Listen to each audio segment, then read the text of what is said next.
les voy a empujar un pequeño versito.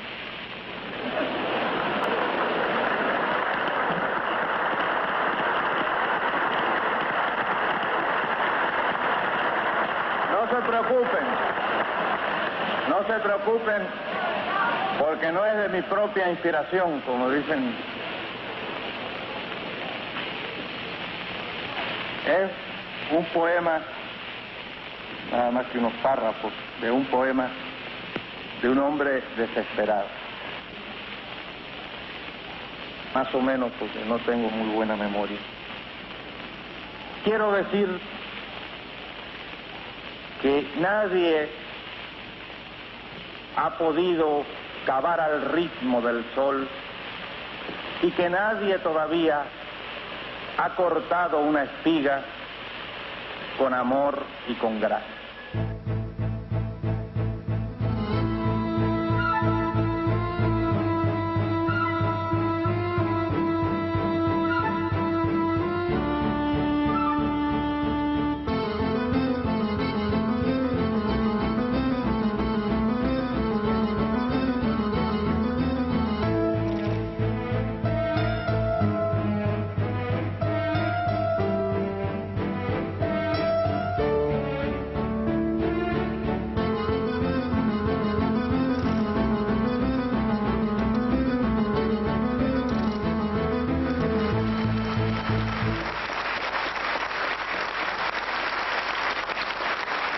Amis de la césure de l'hémistiche et du vers libre, bonsoir. Ce soir, depuis la Maison de la Culture du Japon à Paris, une émission comme vous n'en avez jamais vu à la télé. 1h15 de poésie, comme quoi tout peut arriver en ce printemps des poètes. Le printemps des poètes, c'est une initiative de Monsieur Jack Lang. Pour accompagner les gens qui vont dire des poèmes, et ben, des musiciens que dirige Jean-Bernard Beauchamp. Jean-Bernard Beauchamp. Et pour dire tous ces poèmes, des gens très bien que je vous remercie d'applaudir, à savoir Mano Solo, Barbara Schulz, Stéphane Fraisse, Nilda Fernandez, Jean-Pierre Coff, Florence Darel, Jean-Claude Carrière, Marlène Jobert, Michel Demonde, Isabelle Carré et Ménélique. Ils nous diront des poèmes de Rimbaud, Verlaine, Hugo, Rilke, Garcia Lorca, etc. Mais tout d'abord, Kent dans Spleen de Monsieur Charles Baudelaire. Kent.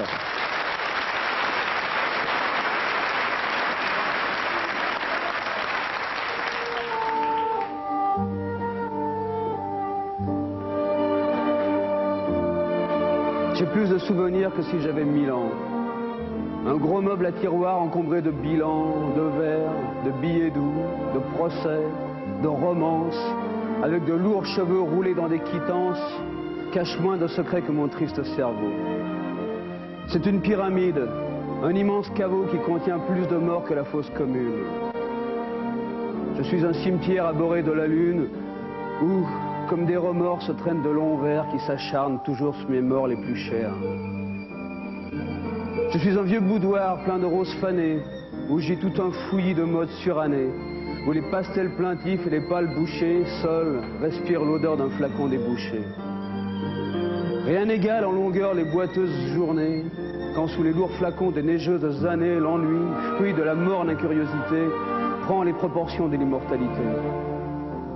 Désormais tu n'es plus, ô matière vivante, qu'un granit entouré d'une vague épouvante, assoupi dans le fond d'un Sahara brumeux. Un vieux sphinx ignoré du monde insoucieux, oublié sur la carte, et dont l'humour farouche ne chante qu'au rayon du soleil qui se couche.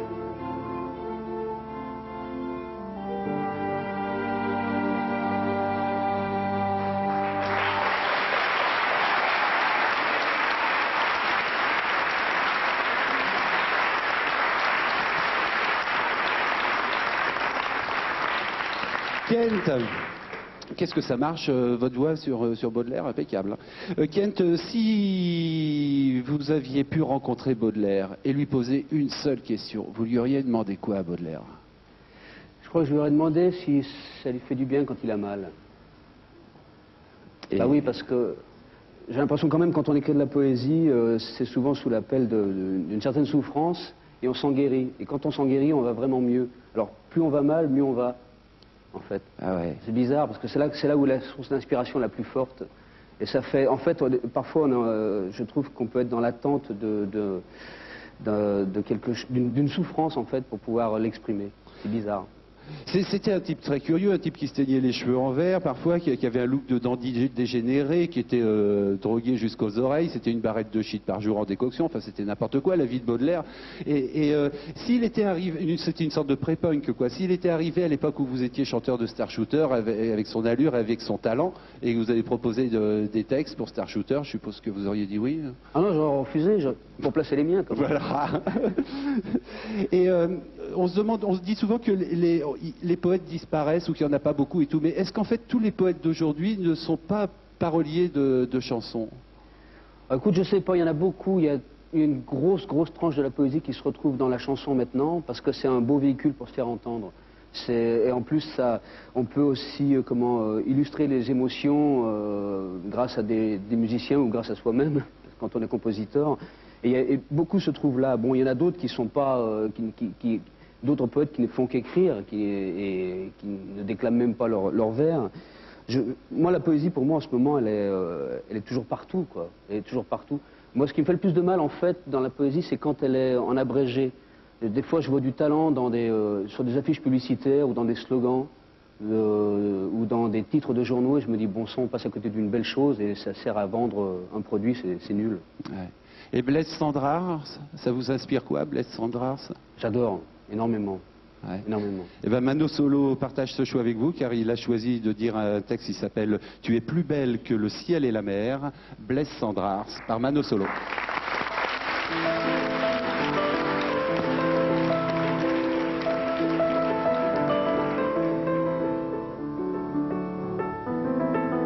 Quand tu aimes, il faut partir. Alors quitte ta femme, quitte ton enfant, quitte ton ami, quitte ton ami, quitte ton amante, quitte ton amant. Quand tu aimes, il faut partir. Le monde est plein de nègres et de négresses, des femmes, des hommes, des femmes. Regardez les beaux magasins, ce fiacre, cet homme, cette femme, ce fiacre et toutes les belles marchandises. Il y a l'air, il y a le vent, les montagnes et le ciel, la terre, les enfants, les animaux, les plantes et le charbon de terre.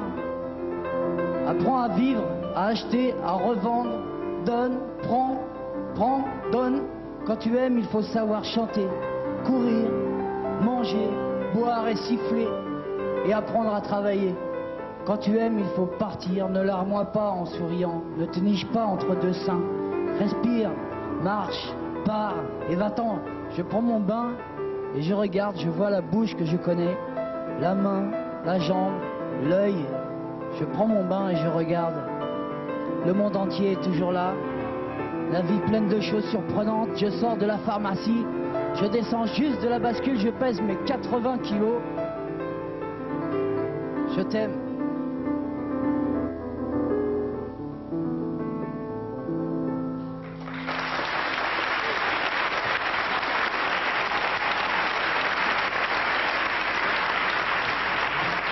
Mano Solo, tu es plus belle que le ciel et la mer, c'est un texte que vous auriez aimé avoir écrit?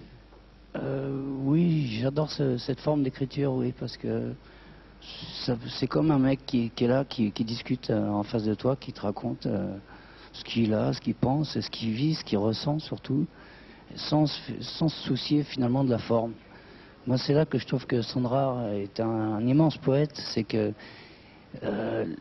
c'est une poésie de la situation finalement. C'est pas tellement les mots, c'est la façon qu'il a de ressentir les choses et de les délivrer, mais pas à travers les mots justement, à travers sa simplicité qui fait que tout le monde peut écrire comme Cendrars finalement. Tout le monde croit, parce que c'est très difficile en fait d'écrire pas. aussi juste et aussi simple que Cendrars. C'est peut-être le regard qu'on en a aujourd'hui, c'est qu'on n'accepte pas aujourd'hui que des gens nous disent des choses aussi simplement que ça, finalement. C'est qu'on a une image de la poésie avec tout un truc autour, c'est comme aujourd'hui la musique classique autour de la poésie, mais la poésie, je rejoins Kent, ce qu'il disait tout à l'heure, la poésie, elle est dans mon chien qui est dans les loges, là, qui m'attend, c'est poétique. C'est un comportement, la poésie. Il y a de la poésie, elle est partout, quoi. Ouais. Il faut savoir l'a chopé, mais je pense pas que ce soit la qualité littéraire des mots qui fasse un poème. Moi, je pense que c'est le cœur qu'il y a dedans. Est-ce qu'il y a des poètes qui influencent vos textes de chansons? Non, en plus, moi, je m'applique à être inculte, si vous voulez. Pour pas subir d'influence? Oui, justement, Sandra, il m'a traversé la vie, parce que j'ai eu l'impression que c'était un pote à moi, qui avait vécu quand même pas mal de choses plus que moi, quoi, qui avait des choses à m'apprendre, mais d'une manière passionnante. Mais moi je lis très peu, j'ai pas d'auteur favori. Pour rester un peu vierge dans votre écriture. J'essaye, oui, surtout pour être libre. En tout cas, vous avez choisi Sandra qui a perdu un bras à la Première Guerre mondiale. Et là, Barbara Schulz, là, elle a choisi un poète qui a paumé une jambe, décidément. Et c'est Arthur Rimbaud, évidemment. Le Dormeur du Val et Ma Bohème, deux tubes, comme on dit dans la chanson.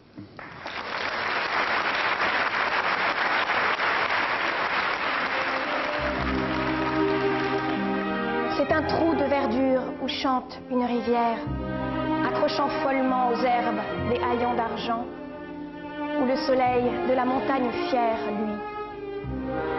C'est un petit val qui mousse de rayons.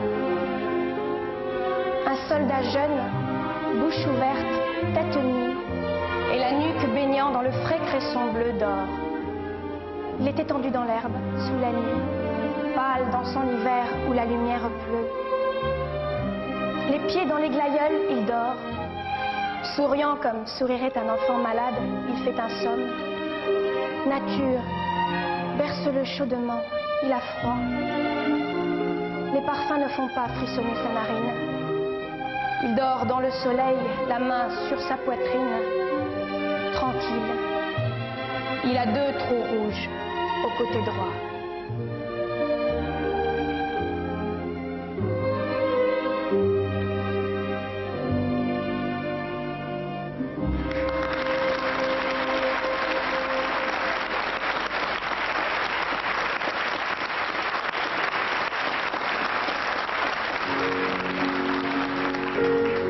Je m'en allais les poings dans mes poches crevées.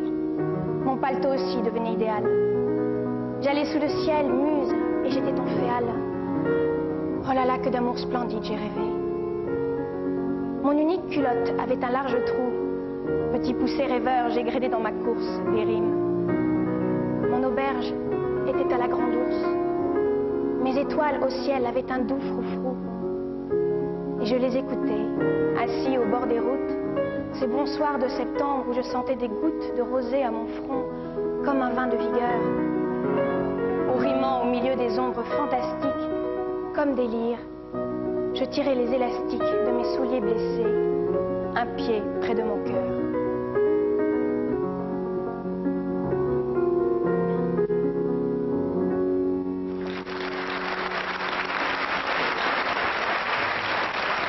Barbara Schulz, Rimbaud, pour un ado, il écrivait pas si mal quand même. Bah, oui, oui, c'était un ado un peu spécial, oui. Qu'est-ce qui vous épate le plus, vous, chez ce type-là? Pour moi, c'est un mystique à l'état sauvage. Hein, c'est une phrase de Claudel, ça. Oui, exactement. Ouais. Mais il était la pureté même. Et ces poèmes n'ont pas besoin d'être expliqués, je trouve. C'est de l'émotion pure. Et puis c'est une œuvre qui ressemble à un orage, ça a duré que 4 ans dans sa vie. On dit d'ailleurs que l'œuvre de Rimbaud, c'est un orage. Vous, quand vous étiez petite fille, vous écriviez des poèmes comme souvent font les petites filles et même les jeunes gens? Oui, j'écrivais des poèmes, enfin je ne suis pas très très fière, je m'en souviens plus d'ailleurs, c'est pas...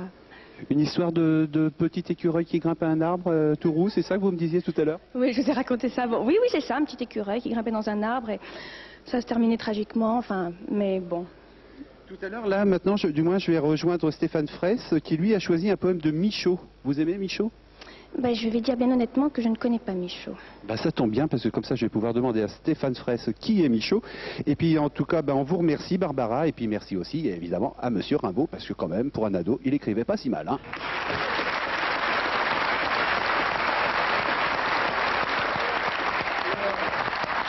Stéphane Fraisse. Barbara Schulz ne connaît pas Michaud. Vous pouvez nous dire qui c'était, cet artiste, cet immense poète? C'était un poète, donc c'était un poète et aussi un peintre. D'abord, ça a été un poète, c'est un homme qui a cassé la cohérence du langage, c'est un révolté. et qui effectivement a fait glisser son texte de la réalité vers un monde absurde, surréaliste, aussi vers une certaine forme de métaphysique. Et puis bon, il s'est appuyé, il y a une véritable folie chez Michaud qui ne peut pas ne pas enchanter, et en tout cas nous les acteurs, parce qu'elle ouvre un monde d'imaginaire extraordinaire.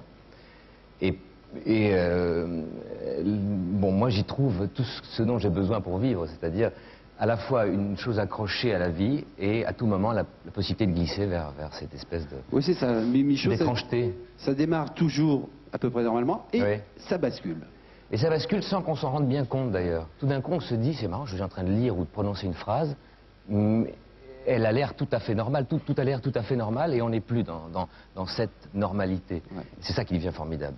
Et bien là, vous allez nous dire Un homme paisible, donc d'Henri Michaud, et ben, je vous demande de bien vouloir y aller d'un pas tranquille. Monsieur Stéphane Fraisse.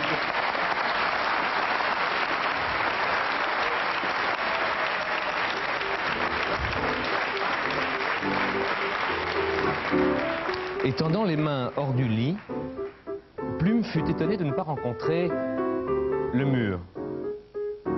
Tiens, pensa-t-il, les fourmis l'auront mangé. Et il se rendormit. Peu après, sa femme l'attrapa et le secoua.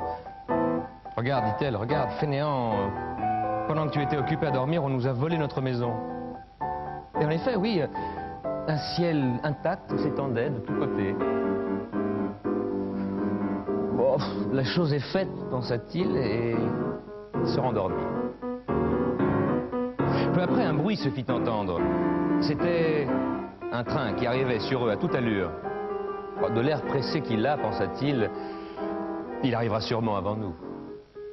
Et il se rendormit. Ensuite, le froid le réveilla. Il était tout trempé de sang. Oui, quelques morceaux de sa femme gisaient près de lui. Ouais, avec le sang, pensa-t-il, surgissent toute une quantité de désagréments. Ah oui, si ce train pouvait n'être pas passé, j'en serais fort heureux, mais bon, puisqu'il est déjà passé. Et il se rendormit. Ah ben, voyons, disait le juge, comment expliquez-vous que votre femme se soit blessée au point qu'on l'ait trouvée partagée en 8 morceaux, sans que vous, qui étiez à ses côtés, ayez pu faire un geste pour l'en empêcher, sans même vous en être aperçu? Voilà le mystère, toute l'affaire est là-dedans. Sur ce chemin, je ne peux pas l'aider, pensa-t-il. Et il se rendormit. L'exécution aura lieu demain. Accusé, avez-vous quelque chose à ajouter? Excusez-moi, dit-il, je n'ai pas suivi l'affaire. Et il se rendormit.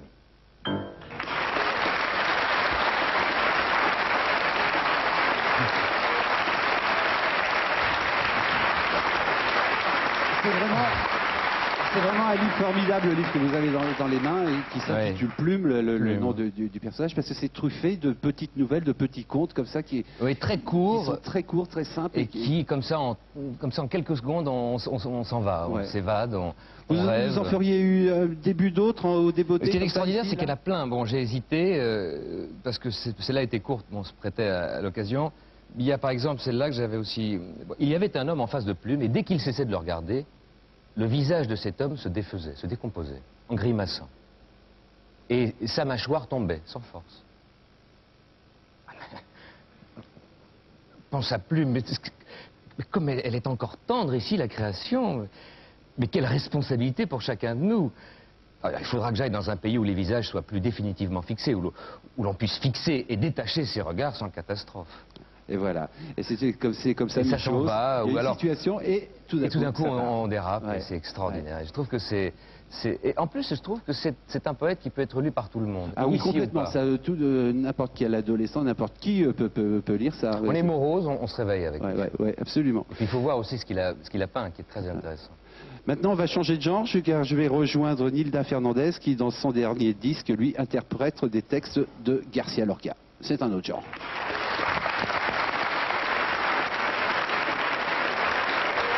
Nilda Fernandez, bonsoir. Sur vos affiches, on peut lire une phrase de Garcia Lorca qui dit « Je travaille pour mourir en étant vivant ». Je travaille pour mourir en étant vivant. Ça veut dire quoi? Je serais bien capable d'expliquer. Je crois que cette phrase me touche, je crois que je la sens, je crois que ces mots mort et vie, qui sont des paradoxes, mais en réalité qui sont deux choses qui se complètent, fonctionnent dans cette phrase. Après, l'expliquer, je crois que ça serait lui enlever beaucoup de son charme et surtout de sa signification. Finalement, on peut aimer les choses ou les gens sans les comprendre. C'est ce qui arrive souvent dans les rapports amoureux. Oui, souvent on ne comprend rien. En tout cas, García Lorca, il a été fusillé en 1936 par la garde franquiste au tout premier jour de la guerre civile. Est-ce qu'il a été fusillé à cause de ses poèmes ? Je ne pense pas que les gens qui l'ont fusillé avaient lu ses poèmes. Ça serait presque un honneur à ne pas leur faire, de penser qu'ils les avaient lus. Mais je crois qu'il a été fusillé ou supprimé pour ce qu'il représentait en tant qu'homme, en tant que poète bien sûr, mais en tant qu'être vivant et ses positions, sa manière d'affirmer certaines choses. Et je crois que les franquistes, qui étaient les fascistes de l'époque en Espagne, ont voulu tout de suite détruire tout ce qui pouvait ensuite contredire l'obscurantisme qui s'est aplati sur l'Espagne à ce moment-là. Là, vous avez choisi un texte, New York, bureaux et dénonciations. C'est un texte subversif, ça ? Je vous laisse en juger. C'est un texte d'impression et de sensation sur New York, parce qu'il y a passé près d'1 an. On va écouter ça. Donc, New York, García Lorca, Nilda Fernandez.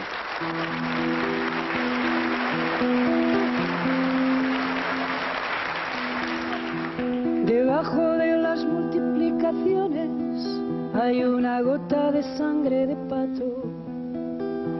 Debajo de las divisiones hay una gota de sangre de marinero.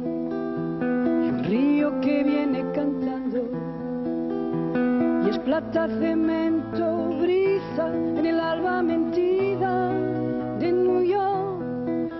Y es plata, cemento, brisa en el alba mentida de New York. Tous les jours, on tue à New York 4 millions de canards, 5 millions de porcs, 2000 colombes pour le plaisir des agonisants, 1 million d'agneaux et 2 millions de coqs qui laissent le ciel en 1000 morceaux. Mieux vaut sangloter en affûtant le couteau ou assassiner les chiens dans les hallucinantes parties de chasse que supporter au petit matin les interminables trains de lait, les interminables trains de sang et les trains de roses aux mains liées par les marchands de parfums. Moi, je dénonce tous les gens qui ignorent l'autre moitié, la moitié inexpiable, qui dresse ces montagnes de ciment là où battent les cœurs des petits animaux qu'on oublie et où nous tomberons tous pour la dernière fête des marteaux-piqueurs. Je vous crache au visage. L'autre moitié m'écoute, dévorant, urinant, volant dans sa pureté. Ce n'est pas l'enfer, c'est la rue. Ce n'est pas la mort, c'est le marchand de fruits. Il y a un monde de fleuves brisés et de distances inaccessibles dans la petite patte de ce chat brisé par l'automobile. Et moi, j'entends le chant du ver de terre dans le cœur de bien des filles. Y es plata, cemento, brisa en el alba mentida de New York. Y es plata, cemento, brisa en el alba mentida de New York. Que vais-je faire? Ordonner les paysages, ordonner les amours qui plus tard sont des photographies, qui plus tard sont des morceaux de bois et des gorgées de sang. Non, non, non, moi je dénonce le complot de ces bureaux déserts qui ne diffusent pas les agonies, qui effacent d'un trait les programmes de la jungle, et je m'offre en pâture aux vaches entassées quand leurs cris remplissent la vallée, où l'Hudson se saoule avec de l'huile.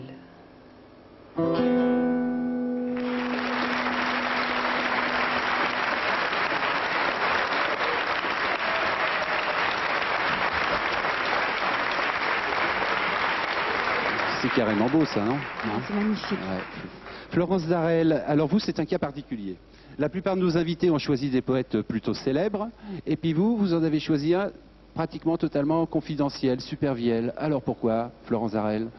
Je sais pas, j'avais pas énormément de temps et c'est vrai qu'il y avait une sélection de poèmes et j'ai regardé que vous aviez faite et j'ai regardé... Voilà, c'est dans notre sélection, parce qu'effectivement, pour expliquer aux gens, nous on avait proposé une sélection de poèmes aux invités, qu'on voulait inviter comme Florence Zarel, et donc c'est comme ça que vous l'avez découvert. Oui, oui, enfin c'est toujours un nom, et puis j'avais lu quelques poèmes de lui qui m'avaient plu, et son nom résonne magnifiquement, et j'avais toujours eu envie, mais bon, c'est ce poème-là qui m'a touchée.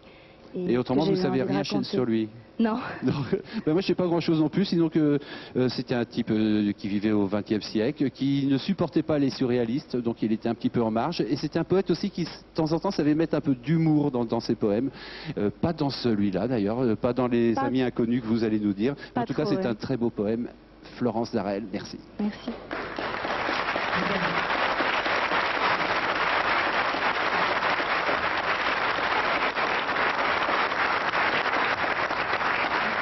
Il vous naît un poisson qui se met à tourner tout de suite au plus noir d'une lampe profonde. Il vous naît une étoile au-dessus de la tête. Elle voudrait chanter, mais ne peut faire mieux que ses sœurs de la nuit, les étoiles muettes. Il vous naît un oiseau dans la force de l'âge, en plein vol, et cachant votre histoire en son cœur, puisqu'il n'a que son cri d'oiseau pour la montrer. Il vole sur les bois, se choisit une branche et s'y pose. On dirait qu'elle est comme les autres. Où court-il ainsi, ces lièvres, ces belettes? Il n'est pas de chasseur encore dans la contrée. Et quelle peur les hante et les fait se hâter. L'écureuil qui devient feuille et bois dans sa fuite, la biche et le chevreuil soudain déconcertés. Il vous naît un ami, et voilà qu'il vous cherche. Il ne connaîtra pas votre nom, ni vos yeux. Mais il faudra qu'il soit touché comme les autres, et loge dans son cœur d'étranges battements qui lui viennent de jours qu'il n'aura pas vécu. Et vous? Que faites-vous, ô visage troublé par ces brusques passants, ces bêtes, ces oiseaux? Vous qui vous demandez, vous toujours sans nouvelles, si je croise jamais un des amis lointains, au mal que je lui fis, vais-je le reconnaître?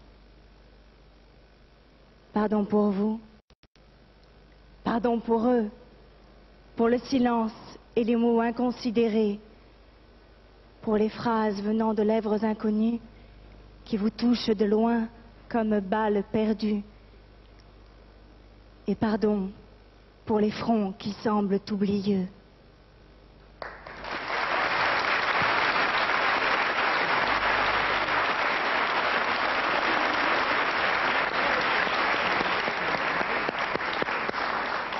Jean-Pierre Coff, pendant que ça pousse les plantes au jardin ou que ça mijote en cuisine, vous lisez des poèmes, vous? Ah, c'est drôlement finot, dites-moi. Pas mal, hein. Vous avez vu les deux extrêmes, le jardin, tout ça. Mais attendez, c'est pas fini, ça va continuer derrière. Vous allez être épaté. Ben, je ne regrette pas d'être venu. Vous apprendre le métier. Donc, alors, vous lisez des poèmes? Peut-être pas exactement dans ces au moment où vous l'espérez, ouais. Mais ça peut m'arriver, oui. Et vous lisez quoi? Pas Supervielle, par hasard? Oui, ça m'est arrivé, mais je lis plutôt Moncelet, par exemple, qui a écrit des choses exquises sur les légumes, sur les voilà, fruits. Bah alors, hein. Vous voyez on y revient. Alors, en tout cas, vous avez choisi deux textes extrêmement différents que vous allez nous dire ce soir. Le Héron de Monsieur La Fontaine et Demain dès l'aube, tiré des Contemplations de Victor Hugo. Ça fait vraiment deux facettes. Ça vous ressemble, ça, d'ailleurs. Est-ce que vous êtes toujours le même tous les jours du matin au soir? Mais vous êtes particulièrement double, mon cher Jean-Pierre, parce que vous avez une image publique comme ça, un petit peu du monsieur qui parade et tout. Et quand on a la chance de vous connaître un petit peu et peut-être de faire partie de vos amis, on se rend compte qu'il y a une vraie douleur en vous. Et une douleur discrète. Et alors, moi, je trouve ça très beau, figurez-vous. Et là... La poésie, ça peut être aussi de la pudeur, non? Mais bien sûr, bien sûr. Alors, il faut camoufler. Mais exactement. Et là, on va vous écouter, Jean-Pierre Coff, d'abord dans Le Héron de La Fontaine, un truc sympa, et ensuite dans Demain dès l'aube de Victor Hugo, alors là, un truc autrement plus triste.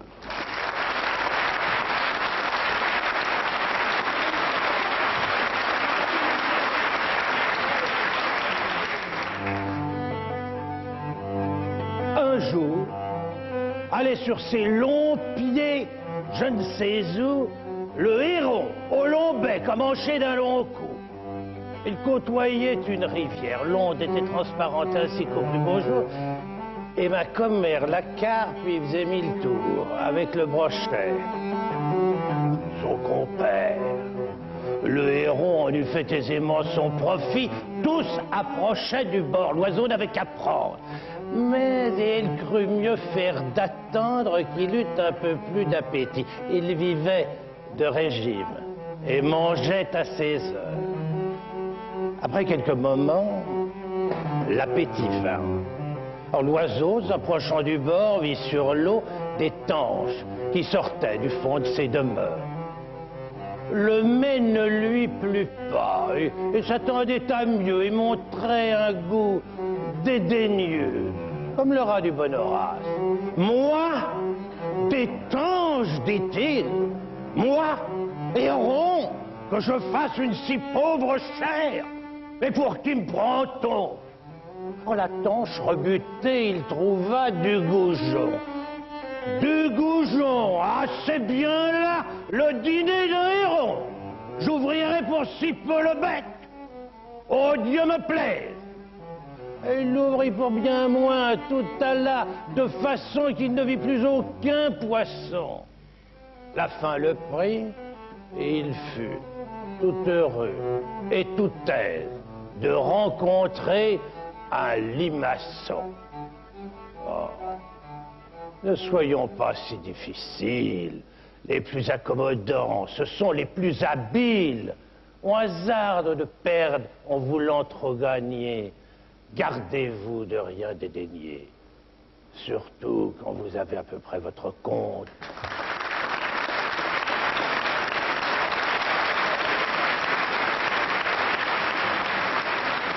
Et maintenant, un poème que Victor Hugo a écrit, je crois, après la mort d'une de ses filles.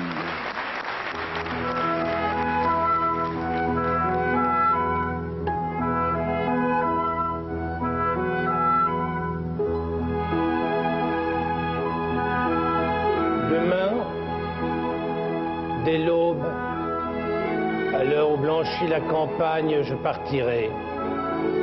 Vois-tu, je sais que tu m'attends. J'irai par la forêt, j'irai par la montagne. Je ne puis demeurer de toi plus longtemps. Je marcherai, les yeux fixés sur mes pensées, sans rien voir, au dehors, sans entendre aucun bruit. Seul, inconnu, le dos courbé, les mains croisées, triste. Jour sera pour moi comme la nuit. Je ne regarderai ni l'or du soir qui tombe, ni les voiles au loin descendant vers Harfleur. Quand j'arriverai, je mettrai sur ta tombe un bouquet de houverts et de bruyères en fleurs.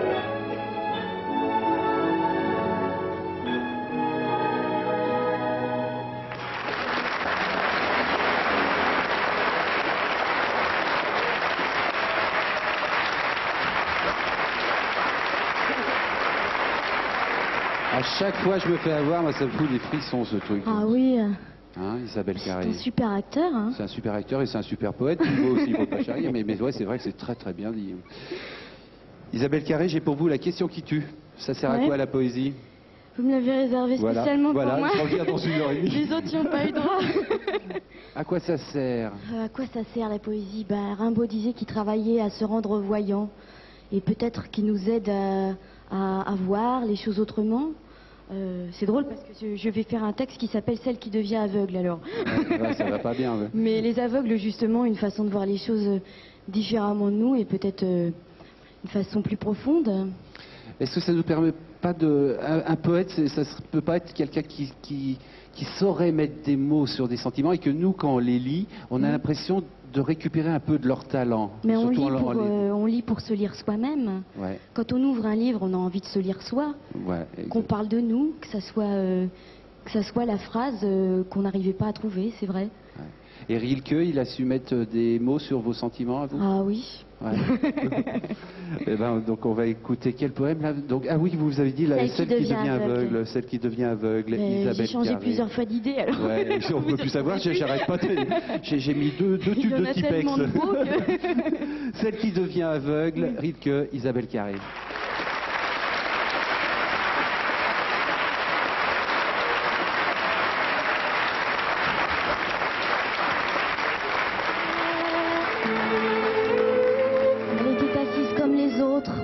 Pour le thé. Il m'a paru d'abord qu'elle tenait sa tasse un peu différemment des autres. Puis elle sourit. Cela me fit presque mal. Lorsqu'enfin on se leva et bavardant, on traversait des chambres nombreuses, lentement, au hasard, on parlait et riait. Tout à coup je la vis. Elle suivait les autres, timide, comme quelqu'un qui dans un instant devra chanter devant un vaste public. Sur ses yeux clairs qui se réjouissaient, la lumière se posait du dehors, comme sur un étang. Elle suivait doucement. Il lui fallait longtemps, comme si quelque chose devait encore être surmonté. Et puis au bout d'un moment, c'était comme si elle n'allait plus marcher, mais voler.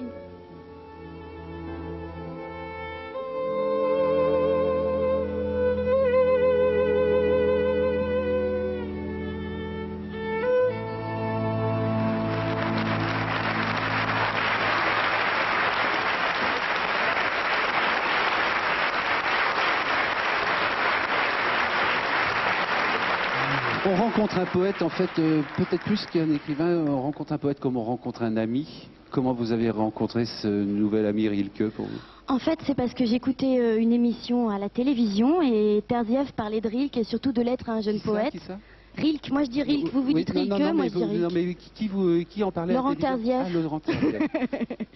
Oui, et puis il parlait de l'être à un jeune poète en disant que tout acteur, jeune acteur, se devait de lire absolument ce livre. Et je l'ai lu.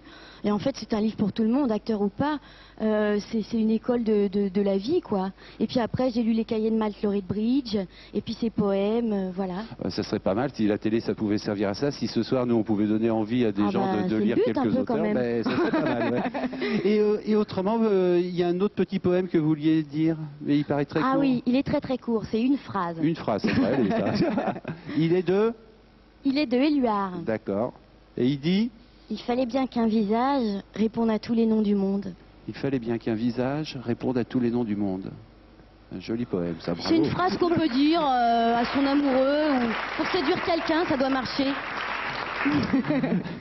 Isabelle, nous avons eu envie ce soir aussi d'inviter deux jeunes comédiens qui font des études théâtrales, où il y en a une qui en sort et l'autre qui y est encore, et qui un jour peut-être connaîtront une carrière comme la vôtre. Il y en a une qui sort du cours Florent, je crois que vous y étiez aussi. Oui, moi j'étais en initiation jeune au cours Florent. Voilà. Et l'autre est en première année de conservatoire, ils ont 20 et 24 ans, merci de les applaudir car c'est peut-être leur première télé. Ils s'appellent Volodia Serre et Sabine Amaury et ils vont nous dire à deux voix un poème de Paul Verlaine, Colloque sentimental.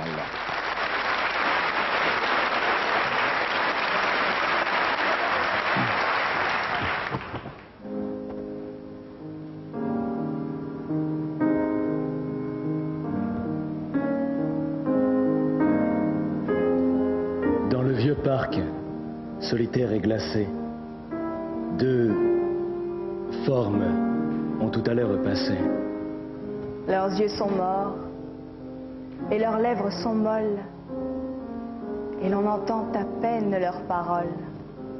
Dans le vieux parc, solitaire et glacé, deux spectres ont évoqué le passé.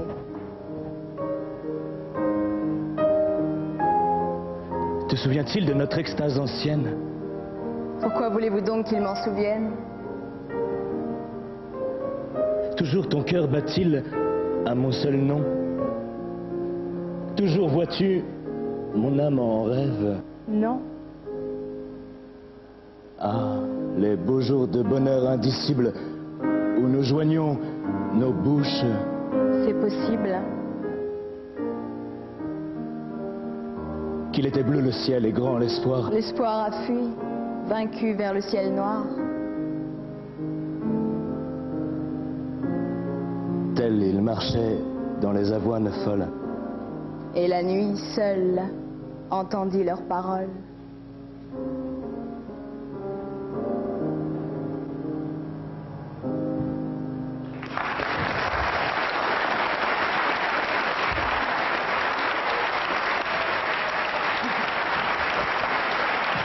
C'est dans vos cours de théâtre que vous avez appris à dire des poèmes autrement qu'en les annonnant stupidement, c'est-à-dire en les disant bien, en cassant les rythmes. Et on apprend ça au théâtre aussi? Oui, on apprend, oui. Enfin, ça dépend après des professeurs qu'on peut avoir, mais oui, il y en a qui font apprendre les poèmes, oui. Et il y a une technique particulière pour... Ou est-ce que, je sais pas, où est-ce qu'il y a une technique particulière pour dire un poème sans que ça soit stupide? Sans qu'il soit stupide, je sais pas, je crois qu'il faut laisser le poème venir à soi, le laisser résonner en soi et laisser les sonorités, la musique parler d'elle-même. Je crois que faire du théâtre et de la poésie, c'est quand même quelque part très proche. Quand on fait du théâtre, on s'attaque à des textes qui, de toute façon, enfin, c'est le désir de tout comédien, sont par essence poétiques. Quand on travaille du Racine, du Claudel, c'est déjà des poèmes, beaucoup plus longs, beaucoup plus grands, mais c'est des poèmes. Quand on a une voix comme la vôtre aussi, ça aide aussi. Et pour apprendre par cœur, moi j'ai énormément de mal à apprendre par cœur. Est-ce qu'il y a une technique pour apprendre des poèmes par cœur? Vous n'avez pas l'air d'avoir du mal à apprendre par cœur. Vous m'avez pas entendu réciter de poèmes? Non, il n'y a pas de technique. Et effectivement, on en discutait tout à l'heure, c'est en faisant la lecture, c'est quand c'est bien écrit, ça coule de source, c'est ça qui est beau, c'est limpide. Bah, merci beaucoup à tous les deux, en tout cas, vraiment. Alors, monsieur Jack Lang, comment ça vous est venu cette idée du printemps des poètes? Ça m'est venu, c'est une très ancienne idée. Et comme je suis un obstiné, je me dis que les vieilles idées finissent par se réaliser un jour. Et c'était en traversant l'Amérique latine, voici très longtemps, j'avais observé qu'autour des poètes des pays d'Amérique latine venaient très souvent des gens de toutes sortes, des gens simples, parfois analphabètes, et s'émerveillaient quand ces poètes récitaient leurs textes. Alors par exemple, en effet, je me souviens d'une scène assez impressionnante dans une petite ville de la montagne de Colombie. Pablo Neruda était là, et autour de lui, des milliers de paysans, des femmes, des hommes, des enfants, 2 heures durant, buvant ses paroles, écoutant le poète et s'enivrant de sa diction. Ça arrivera, ça, en France, un jour? Cela s'est produit déjà en France. Et mon rêve, ce serait que cela, grâce à ce printemps des poètes et à d'autres initiatives, puisse se produire en effet, que le poète descende de son piédestal pour venir dans la rue, parmi nous dire ses textes, nous faire rêver, nous faire aimer, nous faire peur, nous faire imaginer un autre monde. Et des ministres vous ont aidé, je suppose, pour ce printemps des poètes, lesquels? 2 ministres m'ont beaucoup aidé, Catherine Trautmann qui est à quelques pas de moi, et Claude Allègre qui a apporté aussi son soutien par l'éducation nationale. Merci.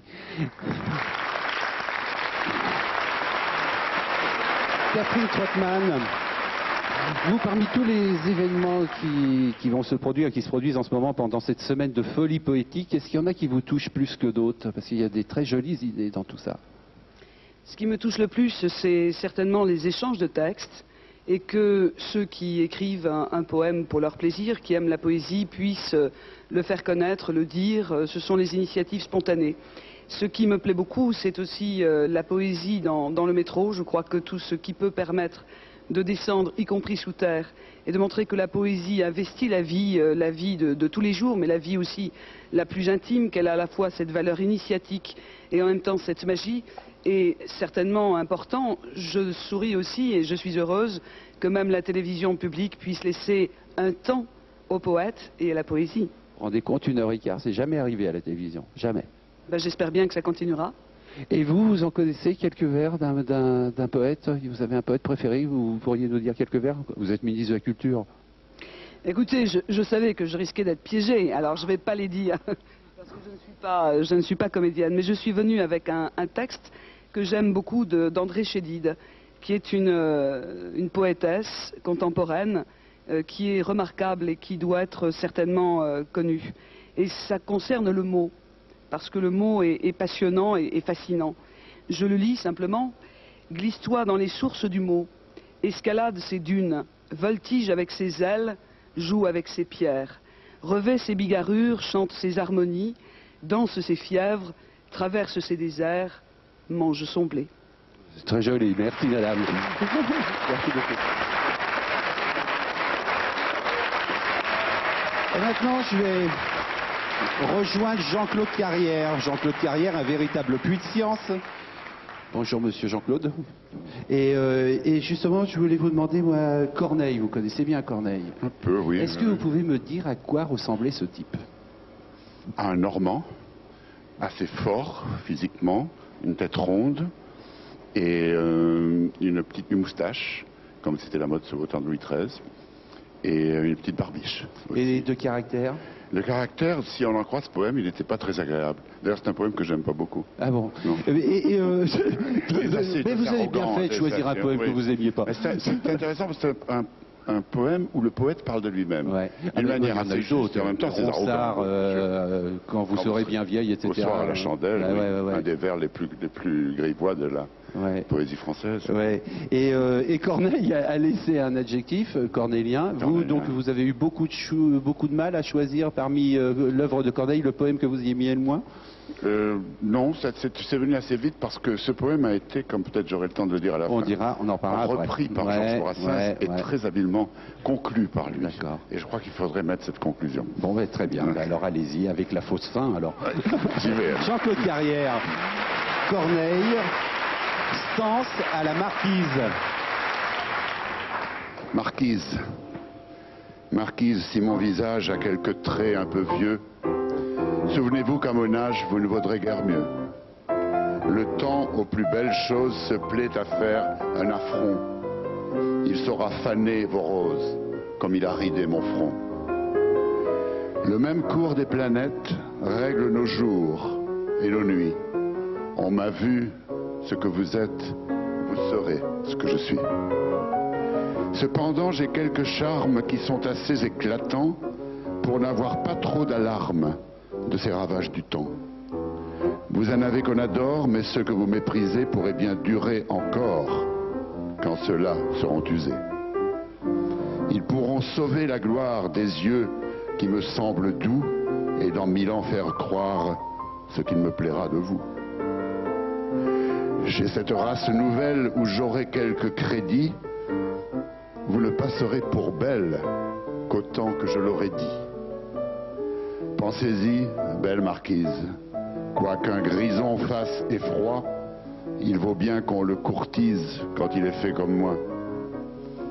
Ce à quoi Georges Brassens a conclu en disant que la marquise lui répond c'est très bien, mon vieux Corneille, mais je t'emmerde en attendant.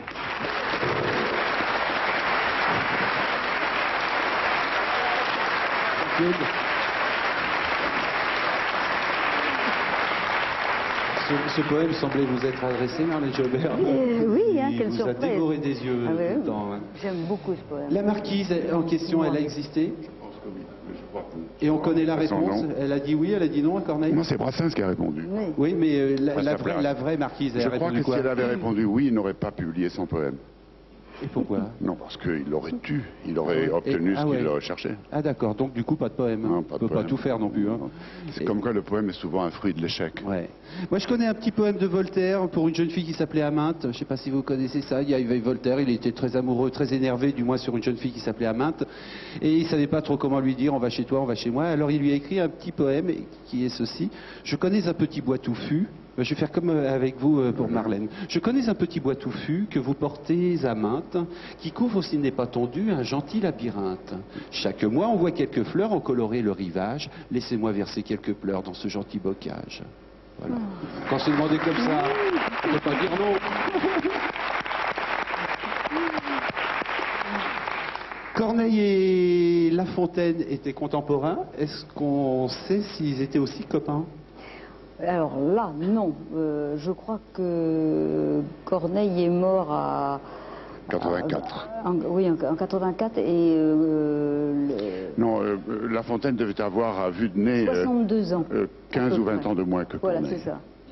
Et donc on ne sait pas s'ils se sont rencontrés? Ils se sont rencontrés certainement. Et on sait s'ils s'appréciaient? Non, je ne crois pas. Je ne sais pas si on le sait. Moi, j'ai essayé de le savoir et j'ai rien su. Mais en ce qui concerne La Fontaine, moi j'ai une grave question. Est-ce que c'est un poète? Je n'ai jamais entendu.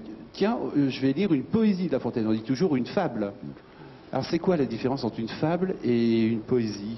Une fable, il faut être moraliste, il faut... il y a toujours une leçon de morale derrière une fable. Tandis qu'un poème, c'est pas la même chose. Ce sont deux formulations différentes. Je crois qu'un poème vous surprend toujours et une fable vous dit ce que vous savez déjà. Oh, c'est marrant ça. Et un poème, ah ouais, c'est bien ça comme définition, pas mal. Ça. Vous, Marlène Jobert, quand vous dites du La Fontaine, vous faites pas comme Jean-Claude ou Brassens, vous modifiez pas le texte, vous changez rien? Ah non, je bouge pas, il n'y a rien à changer. C'est vous qui avez raison. Donc on va écouter maintenant Le Chat, la Belette et le Petit Lapin par Marlène Jobert et entièrement de La Fontaine.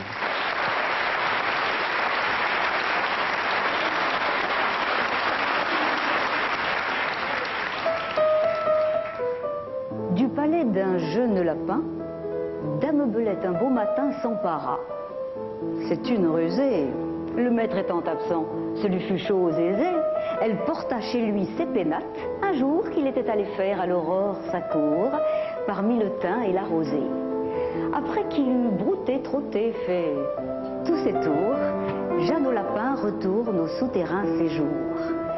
La Belette avait mis le nez à la fenêtre. Dieu hospitalier, que vois-je ici paraître? Dit l'animal chassé du paternel logis. Oh là, Madame la Belette, que l'on déloge sans trompette, sinon je vais avertir tous les rats du pays. La dame au nez pointu répondit que la terre était au premier occupant, que c'était un beau sujet de guerre, qu'un logis où lui-même il n'entrait qu'en rampant, et que ce serait un royaume. Je voudrais bien savoir, dit-elle, quelle loi on a pour toujours fait l'octroi à Jean, fils ou neveu de Pierre ou de Guillaume, plutôt qu'à Paul, plutôt qu'à moi. Jean Lapin a l'égal la coutume et l'usage.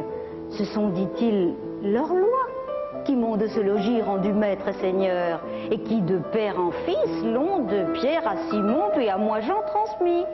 Le premier occupant, est-ce une loi plus sage? Or bien, sans crier davantage, rapportons-nous, dit-elle, à Raminacrobis.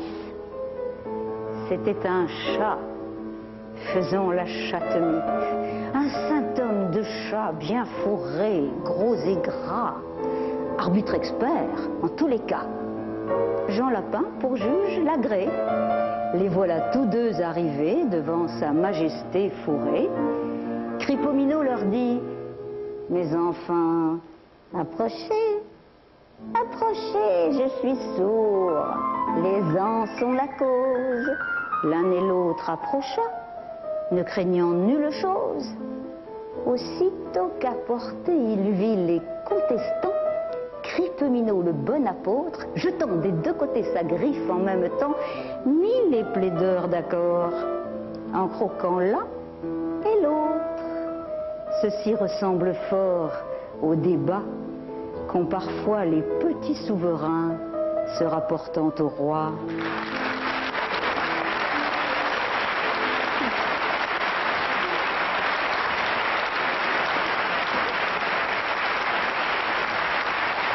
Et maintenant, Marlène Jobert va nous dire en bonus à Eliane de Francis Carco.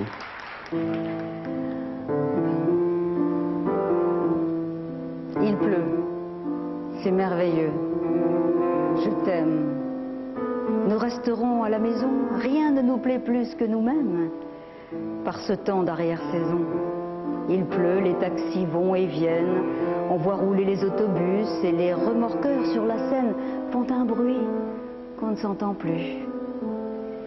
C'est merveilleux, il pleut. J'écoute la pluie dont le crépitement heurte la vitre goutte à goutte et tu me souris tendrement. Je t'aime.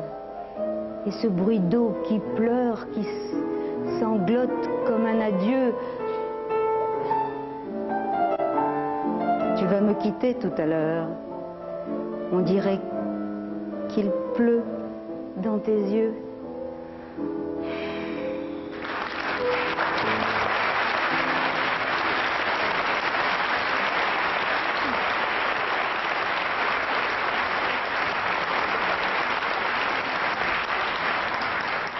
très joli tout ça.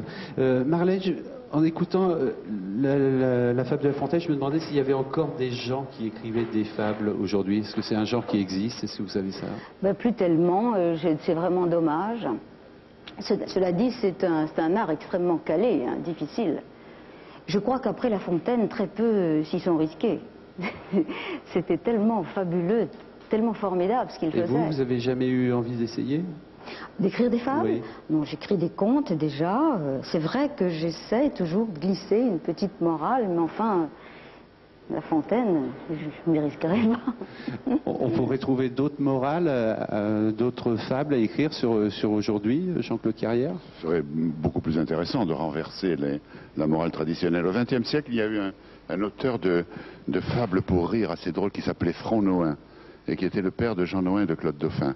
Il a écrit des choses très, très amusantes. Ménélique, lui, qui est déjà installé à son micro, Ménélique, a lu Éluard, Couvre-feu de Paul Éluard par Ménélique.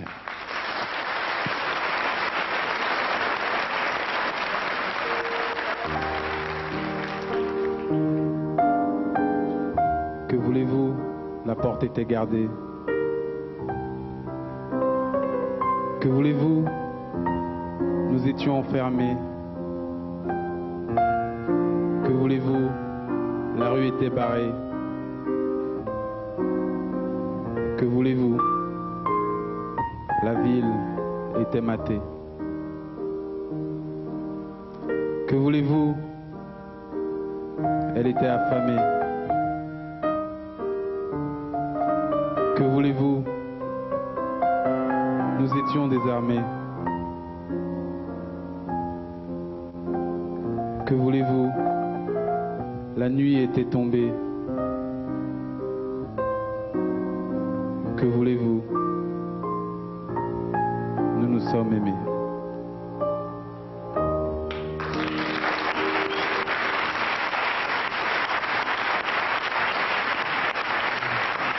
Ménélique, bonsoir. Bonsoir. Ça veut dire quoi ce poème? Ça veut dire que quand on est deux, qu'on est coincé de toutes parts, il ne reste plus qu'à s'aimer? L'amour, c'est le sentiment le plus fort, ouais. Même en cas de guerre, en cas de couvre-feu.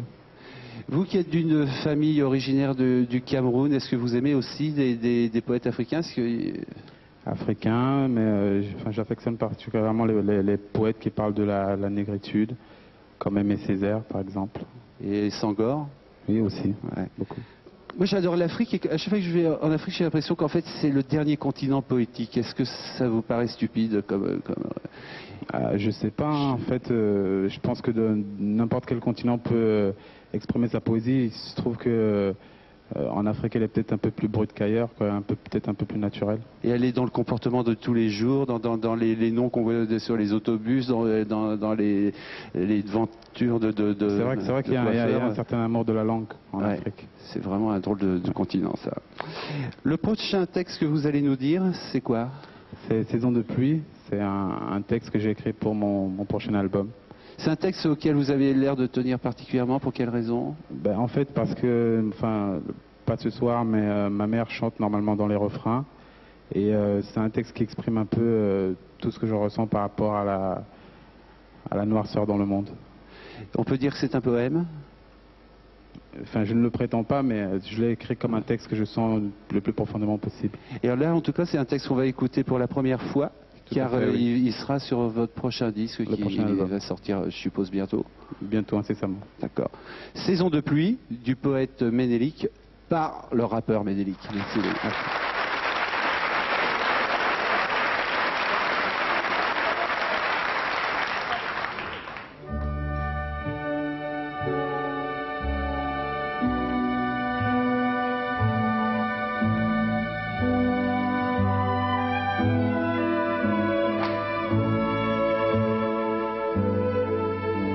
Parcourt la plaine, depuis qu'il est jour, la nuit s'entoure de haine, accueille les vautours, la forêt cache les corps, les cache sans effort, au détour d'un bosquet, une nuée de mort. J'aurais voulu voir encore une saison de pluie, humer le verre, aimer la verdure sans un bruit, nos forêts parlent à présent, parole oppressante, dernier mot, murmure d'une folie pressante. Je t'aime mon frère, mais la haine est plus forte. Les vainqueurs sont vaincus, la machette tout emporte. Comme Montaigu et Capulet, comme Hutu et Tutsi, je reviendrai venger les miens à la saison des pluies. Des villes désolées, l'opinion publique désolée, partout des tollés. Pendant ce temps fleurissent des mausolées. Le noir a vendu le noir a trahi le noir tue le noir, rien n'énerve plus le noir que le noir. Cette somptueuse couleur digne et qui fait si peur, cette onctueuse douleur, différence qui me tient à cœur. Je ne pleure plus qu'en saison de pluie, de peur qu'on voit la larme qui sur ma joue s'enfuit. I love you brother, but I hate you so much. Winner or loser, anyone can be touched. Comme West Side Story, deux bandes ennemies. Je reviendrai venger les miens à la saison des pluies. Ma négritude se perd, chaque jour en moi je fouille. Encore plus dur à dire que mon peuple de honte se souille. Enfonçant le mal, douille après douille, agissant en pillard, sans savoir qu'il se dépouille, attristant. Je verse une larme quand la pluie redouble de violence. Je teste un charme par le biais de mon éloquence. Les frères sont sourds à l'appel, les morts pleuvent à l'appel. J'appelle la paix de mes vœux, vœux pour nous mieux que nos vieux. Je t'aime mon frère, mais la haine est plus forte. Je préfère qu'on s'enterre plutôt que l'un de nous s'en sorte. Je suis noir et ne supporte pas de le voir grandir. Je reviendrai venger les miens à la saison des pluies.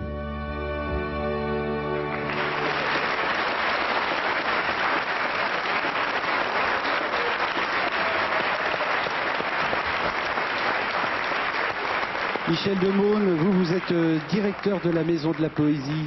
Quand on entend un texte rap de ce niveau-là, ça peut être considéré comme de la poésie, tout à fait. C'est à chaque fois une question piège, parce que si je réponds d'un côté, j'aurais tort, si je réponds de l'autre, j'aurais tort. Ce qui est important, mais répondez ce que vous pensez. Ce que je pense, c'est que quand il y a un poète, toutes les formes sont de la poésie. Ouais.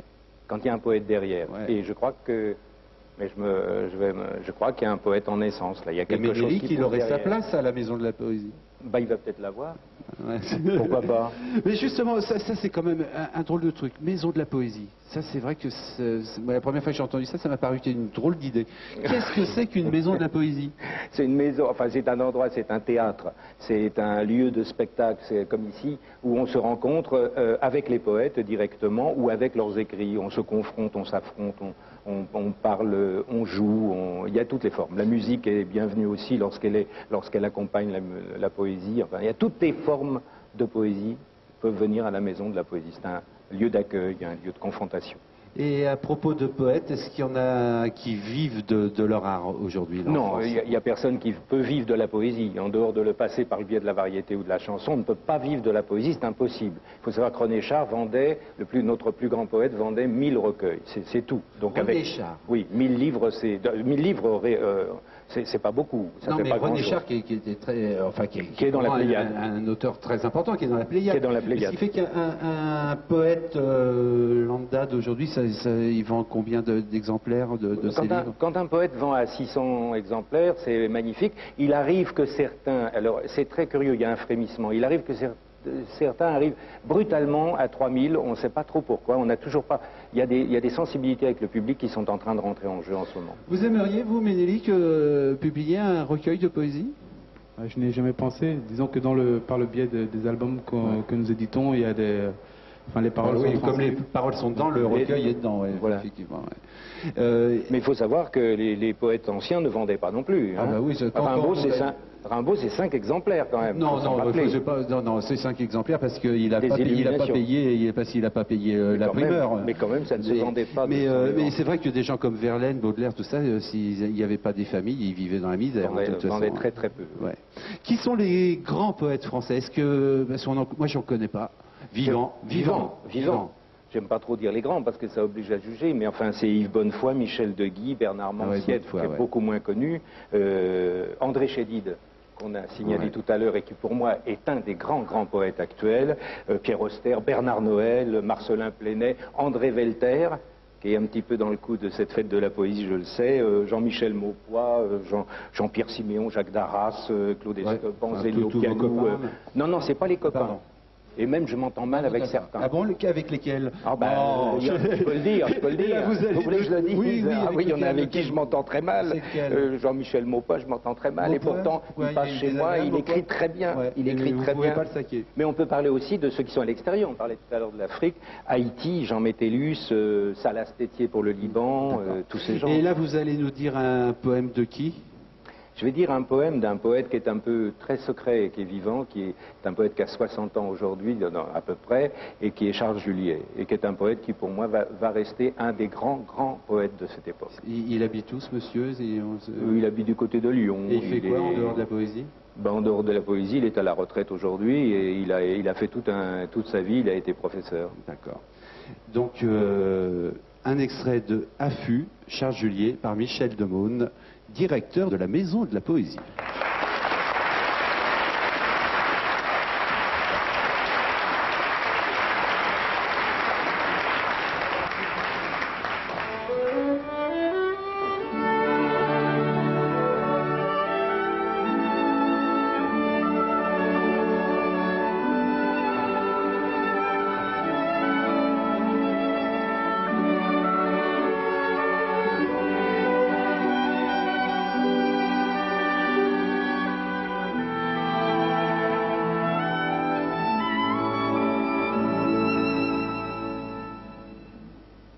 Engoncé dans le suaire de notre peau,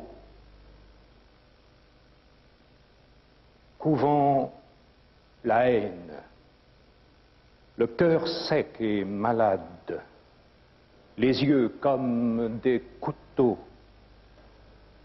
mais en deçà, la fêlure, la terreur à l'œuvre, en chaque fibre, l'inguérissable douleur du premier jour. Et soudain, alors que l'ultime espoir va craquer dans un regard qui se noue au tien, ce sourire où tout vacille, et dans un goût de larmes, ce brutal besoin de se jeter à genoux, de n'être plus qu'infinie gratitude, quitte-moi, quitte-moi, fais s'ébouler les murs, lance ta vie sur les chemins et marche jusqu'à user les chaînes, jusqu'à faire surgir en toi la patrie que tu cherchais. Et cette source qui aiguise l'œil, le tien émerveillé.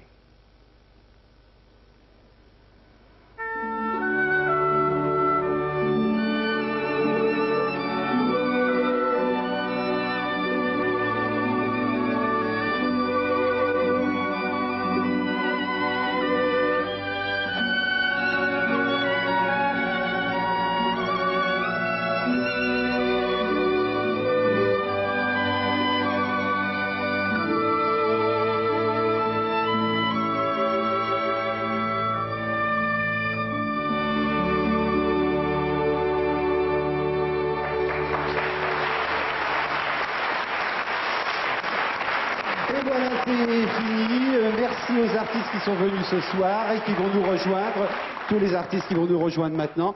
Merci aussi aux poètes évidemment d'avoir existé et d'exister encore, et tant mieux. Et puis merci à vous tous d'avoir suivi cette émission sur France 3. Tout de suite derrière, Rap Bernard, un siècle d'écrivains, je sais, un peu tard, mais on y découvrira Desnos Séchard, et puis aussi Sangor. Alors, qu'est-ce qu'on dit encore? Allez, au revoir, et bonne nuit poétique à tous, merci.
C'était le printemps des poètes avec Carrefour.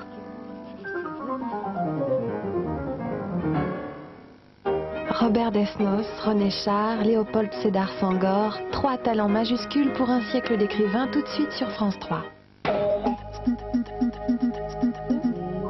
J'ai un peu plus de 30 ans et je ressens comme un manque. Ok.